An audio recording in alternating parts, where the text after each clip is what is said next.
Soft ആയിട്ടുള്ള cotton ഫാബ്രിക്കിലെ എംബ്രോയ്ഡറിയും അതുപോലെ പ്രിന്റും വരുന്ന സൽവാർ സെറ്റാണ് നമ്മൾ കാണുന്നത്. ഇങ്ങനെയാണ് ഈ ഒരു സൽവാറിൻ്റെ പാറ്റേൺ വന്നേക്കുന്നത്. യോക്കിലൊക്കെ നല്ല രസമായിട്ടൊരു ബ്ലോക്ക് പ്രിന്റ് ആണ് ചെയ്തേക്കുന്നത്. പ്രിന്റഡ് കോട്ടൺ ബോട്ടവും അതുപോലെ പ്രിന്റഡ് കോട്ടൺ ആയിട്ടുള്ള ദുപ്പട്ടയാണ് ഇതിൽ നമ്മൾ പെയർ ചെയ്തേക്കുന്നത്. ഓരോന്നും ഓരോ കളറിലാണ് വരുന്നത്. ഇത് ഓഫ് വൈറ്റും ഗ്രേയും പിങ്കും കൂടെ വരും. ഇതിൽ നമുക്ക് ഓഫ് വൈറ്റും ഗ്രീനും കൂടിയാണ് വരുന്നത്. ഇത് ബ്ലൂവിൻ്റെ ഒരു ഷെയ്ഡ് വരും.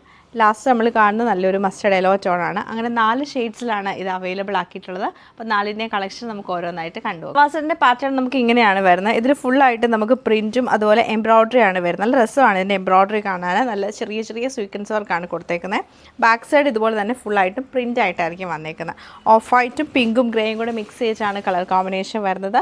ദുപ്പട്ട വരുമ്പോൾ നല്ല സോഫ്റ്റ് ആയിട്ടുള്ള കോട്ടൺ ദുപ്പട്ട, സൈഡിൽ ക്രോഷിയുടെ ലേസ് ഒക്കെ കൊടുത്തിട്ടുണ്ട്.